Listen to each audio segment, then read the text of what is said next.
Okay, we need to talk because Katseye just performed at the 2026 Grammys, and instead of this being their big breakout moment, the internet basically said, yeah, let's discuss. And not in a fun way either, because once that performance ended, the dragging started immediately. Like, people didn't even wait for the commercial break. This is one of those moments where you can literally feel the vibe shift online because the reactions weren't just shady jokes or light criticism. People were genuinely questioning whether that performance should have happened the way that it did. So, for anyone who missed it, Katseye actually had a huge night. They were nominated in 2 Grammy categories, including Best Pop Duo/Group Performance and Best New Artist, which is kind of a big deal, like career-defining level. They show up on the red carpet in these matching white lace looks, very coordinated, very girl group. The front, stunning. The back, gorgeous. The side, beautiful. The top, amazing. The bottom, perfect. From far away, glorious. Close up, even better. And then they hit the stage and performed Gnarly, bringing full girl power energy, heavy choreo, big movement,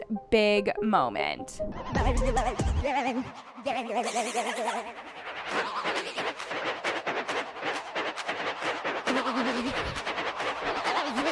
On paper, this should have been a win, but then the performance ended and the comments started rolling in. And you guys, the comments were not kind, like at all. One comment straight up said, "Who let them perform without auto-tune?" Another one went, "I'm not gonna lie, this performance made it seem like they are just a dance group." Someone else said, "They definitely did not sing, just yell." As a Katseye fan, I can't even defend them. They sounded horrible, no shade, but they have had better days. This is literal noise. Now, hold on, because something about this reaction is doing the most. People weren't just saying, "Oh, it wasn't my favorite." They were questioning whether Katseye can actually sing live or if the group is being carried more by choreography than vocals. So when people felt like the vocals didn't land, the internet immediately switched from hype mode to analyst mode. That was a hot, disastrous mess. What I'll give them, like I said,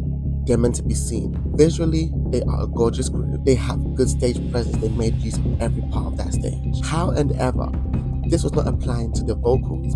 And also, what the hell were those lyrics? And that's when the comparison started. Because while Katseye was getting dragged, Addison Rae was low-key having a redemption moment.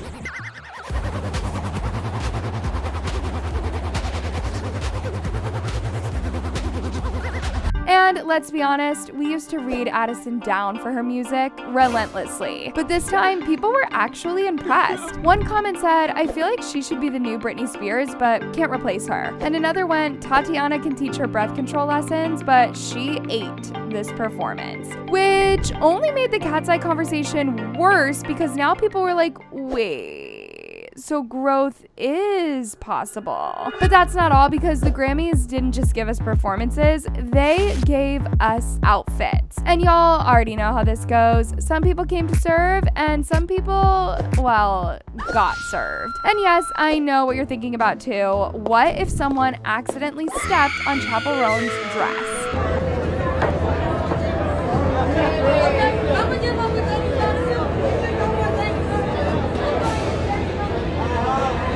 Now let's talk about the rest of these Grammy outfits, because a few of them had people squinting like, wait, what? And a few actually understood the assignment. So let's just get the painful ones out of the way first. So Jack Antonoff walks onto the red carpet alone, and I'm so sorry, it looks like he got dressed in the dark. Jeans, a white tee, and a brown leather jacket at the Grammys. Feels like he showed up because he had to. Then Laffy comes in wearing Miu Miu, and this one actually hurts because it almost worked. The lavender eyeshadow matching the lavender dress is very fashion doll, but the neckline is too wide, the fit is weird, and the embellishments look like they were placed wherever the space was left. Miley Cyrus and Celine immediately had me confused. The jacket is doing the most, the pants are giving 90s office manager, and the shoes really did not need to be there. Miley usually makes weird work, but this one just felt off. Now moving on to the looks that didn't ruin my night. Zara Larsson shows up in Grammy looking like the hottest hostess at a tropical resort bar. Is it a little tacky? Yes. Is it confusing? Also yes, but the gold looks amazing on her, and the skirt is actually pretty, and somehow it works.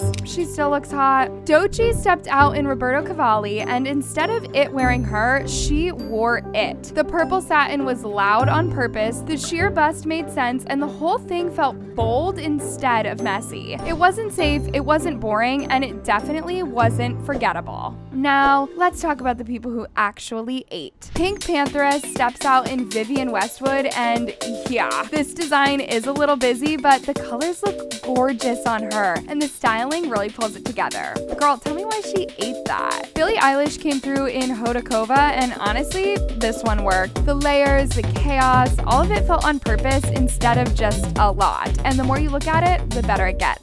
Yeah, she ate. Addison Rae in Alaya understood the assignment immediately. White, cut out, clean, confident, without doing too much. 10s across the board, babe. Lady Gaga comes through in Materas Fekelas, and honestly, this is controlled chaos. You always expect drama from Gaga, but this was actually restrained for her. On anyone else, this would have been outrageous, but on her, classic diva behavior. Bad Bunny in Schiaparelli Couture made everyone gasp, and there was no avoiding it. Velvet tux, corseted back, first man ever to wear the brand? Yeah.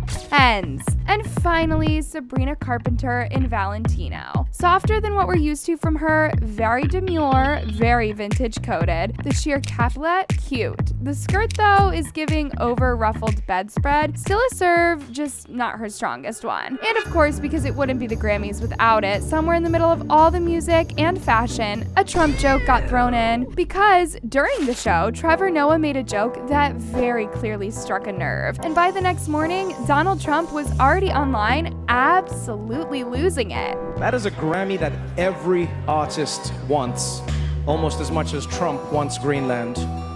Which makes sense. I mean, because Epstein's island is gone, he needs a new one to hang out with Bill Clinton, so... And then, just to really drive the point home, he started calling Trevor Noah names and hinting that his lawyers might be getting involved. I was going to sue Trevor Noah last night in a post who alluded that something could become... Yeah, well, he said that I spent time on Jeffrey Epstein's island.